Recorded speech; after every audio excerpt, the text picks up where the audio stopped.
El reloj biológico humano, digamos que es completamente implacable. A medida que el cuerpo cruza ese umbral crítico de los 45 años, comienza una batalla, silenciosa pero feroz, contra la atrofia muscular y el declive articular. Hoy se presenta un análisis clínico y exhaustivo. Vamos a contrastar el movimiento frontal estándar con una intervención biomecánica oculta. Hablamos de un protocolo diseñado para alterar drásticamente la trayectoria del envejecimiento físico. Bien, profundicemos en esto, porque, francamente, la realidad que enfrentan las poblaciones que envejecen es profundamente alarmante. Existe un momento crítico que al principio es casi imperceptible, donde la movilidad empieza a desvanecerse, y eso da paso a condiciones incapacitantes como la osteoartritis y a una debilidad progresiva. Entonces surge la urgencia. ¿Qué ocurre exactamente cuando caminar hacia adelante deja de ser ese escudo protector y se convierte, de manera trágica, en un hábito insuficiente contra el deterioro del cuerpo? Analicemos este deterioro fisiológico oculto. La caminata tradicional, claro, es maravillosa y fundamental para la salud cardiovascular, no hay duda de ello. Pero tiene un defecto biomecánico severo. Fracasa por completo en detener la atrofia muscular y el dolor articular que acecha a los adultos maduros. Es, literalmente, una fase de deterioro en las sombras. El corazón puede latir con fuerza, los pulmones pueden estar sanos, pero la estructura musculoesquelética se desmorona lentamente, paso a paso, de manera totalmente inadvertida. Y es que, al observar de cerca la biomecánica de caminar hacia adelante frente a la brutal realidad del envejecimiento, la vulnerabilidad se vuelve abrumadora. El rango de movimiento es peligrosamente limitado. Piensen en esto, los flexores de la cadera no se extienden del todo. Los glúteos apenas se activan. Los cuádriceps no llegan a contraerse en su totalidad. Toda esta inactividad mecánica establece un círculo vicioso verdaderamente despiadado. Las articulaciones absorben impactos repetitivos con un soporte muscular empobrecido, lo que genera microtraumas, dolor agudo en las rodillas, y esto arrastra inevitablemente hacia una inactividad paralizante. Para ilustrar la ineficacia clínica de este enfoque, basta mirar esta cifra: 10.000.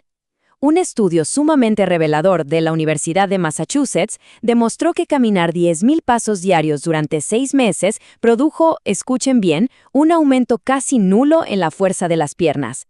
Los datos son fríos y directos. El movimiento frontal estándar es una defensa biológicamente insuficiente ante el inminente envejecimiento articular.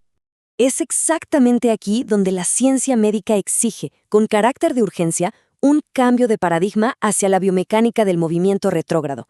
Y ojo, no estamos hablando de una simple variante de ejercicio casual.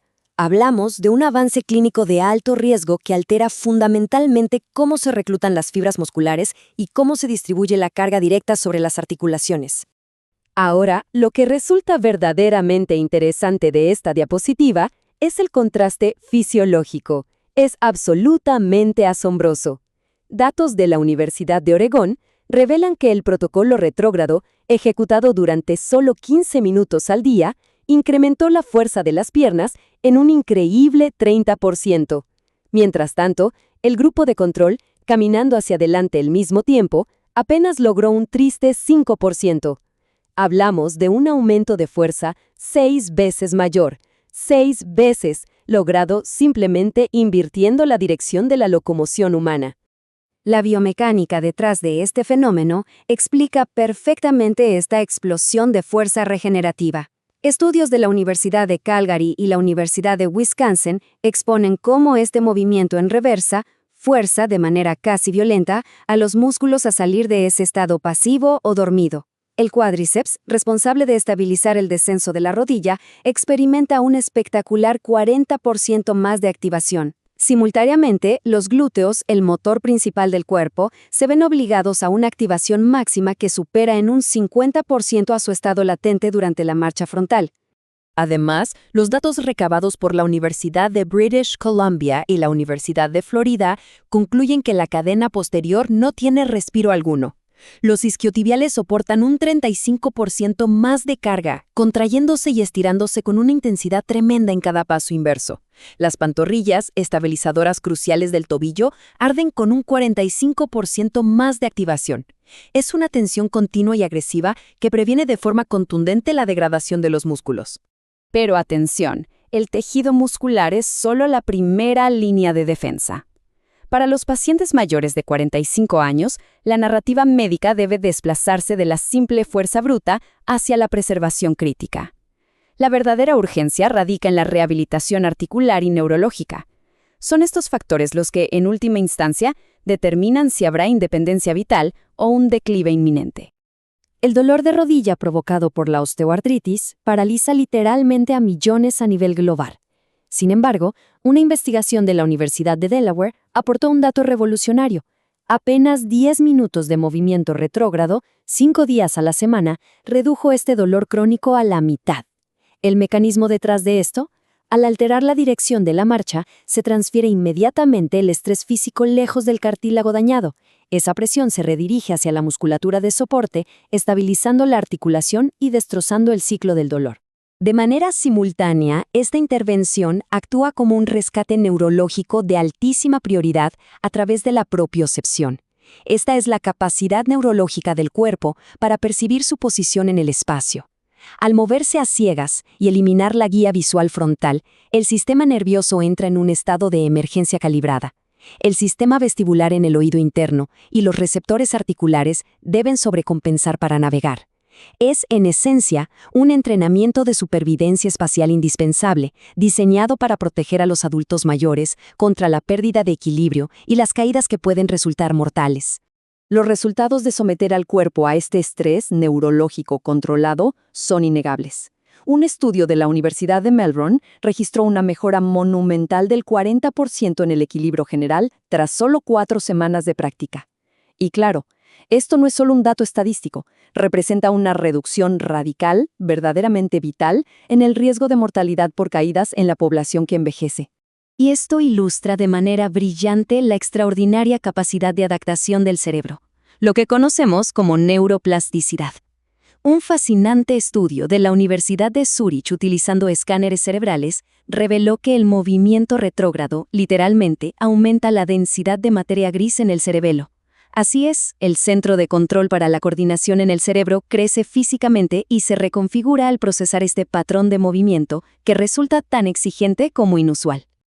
Toda esta asombrosa mejora holística culmina en el indicador definitivo de longevidad clínica, la velocidad de la marcha frontal.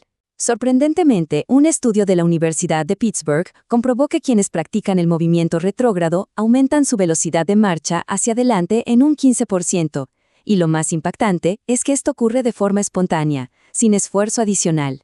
Unas piernas fortalecidas y un sistema nervioso altamente calibrado simplemente impulsan el cuerpo hacia adelante con una eficiencia biológica completamente renovada.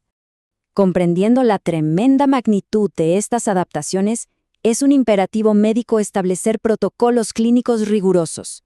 Aquí se exige estricta atención. La eficacia de esta intervención depende de una precisión absoluta, no solo para garantizar la seguridad durante la práctica, sino para lograr la activación fisiológica correcta en cada paso. El protocolo base no es una sugerencia, dicta pasos completamente innegociables. Para empezar, se requiere una superficie totalmente plana. Segundo, debe ser un área despejada sin el más mínimo obstáculo. Tercero, fisiológicamente, se debe aplicar una dosis inicial estricta de solo 5 minutos para prevenir la sobrecarga del sistema nervioso. Cuarto, la postura es vital. La mirada debe mantenerse fija al frente sin girar el cuello. Y quinto, debe haber una oscilación cruzada de los brazos. Recordemos, esto es un régimen médico estructurado y riguroso. Cualquier desviación de este protocolo resulta en fallas biomecánicas críticas. Los 5 errores clínicos más severos incluyen moverse a una velocidad excesiva, lo cual arruina por completo el aislamiento muscular. Mirar hacia abajo es igualmente destructivo, anula la postura y compromete el equilibrio neurológico. Utilizar superficies irregulares prematuramente, omitir el braceo cruzado o el abandono en las primeras semanas debido a la severa fatiga neurológica inicial son fallos que impiden rotundamente la rehabilitación. Avancemos para ver cómo se construye esto progresivamente. Una vez dominada la base, se debe someter la fisiología al protocolo de sobrecarga progresiva. Este es un ascenso clínico metódico. Primero, se aumenta la duración hasta unos 15 o 20 minutos continuos. Luego, se incrementa sutilmente la velocidad. El tercer paso es añadir inclinación, sometiendo a los cuádriceps a tensión máxima. Eventualmente se incorporan intervalos de alta intensidad y como cúspide absoluta del acondicionamiento se integran las estocadas inversas. Sin embargo, debemos ser categóricos. La alteración intencional de los patrones de locomoción humana conlleva riesgos físicos enormes. Las consideraciones médicas de seguridad deben tratarse como requisitos inquebrantables, especialmente durante las fases más vulnerables, donde el cerebro y los músculos están forzando desesperadamente la creación de nuevas conexiones neuromusculares. Las salvaguardas médicas dictan reglas muy claras de supervivencia para prevenir caídas catastróficas. Operar exclusivamente en un entorno despejado. El uso de soporte lateral, como una pared o barandilla, es vital al inicio. La presencia de un asistente es invaluable. Las pistas de atletismo cerradas proporcionan el terreno perfecto. Y, sobre todo, es un mandato médico cesar el movimiento de manera inmediata ante el menor indicio de mareo o dolor agudo. No hay margen de error durante la neuroadaptación. El análisis profundo de esta vasta literatura médica revela una tesis central verdaderamente contundente. Las intervenciones tradicionales de gimnasio, como las sentadillas pesadas o las prensas de piernas, pueden resultar inferiores e incluso biológicamente peligrosas para ciertas articulaciones envejecidas. En contraste, la verdadera eficiencia biológica, neurológica y de bajo impacto se obtiene muy simplemente invirtiendo la dirección fundamental de la locomoción humana. La evidencia clínica es abrumadora y, como bien se sabe, la biología del envejecimiento no otorga treguas.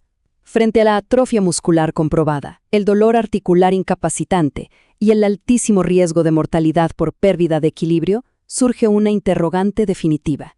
¿Se permitirá pasivamente que el deterioro fisiológico siga su curso inexorable en las sombras, o se adoptará la urgencia de este protocolo retrógrado, a partir de este preciso momento, como un mecanismo de defensa verdaderamente inquebrantable?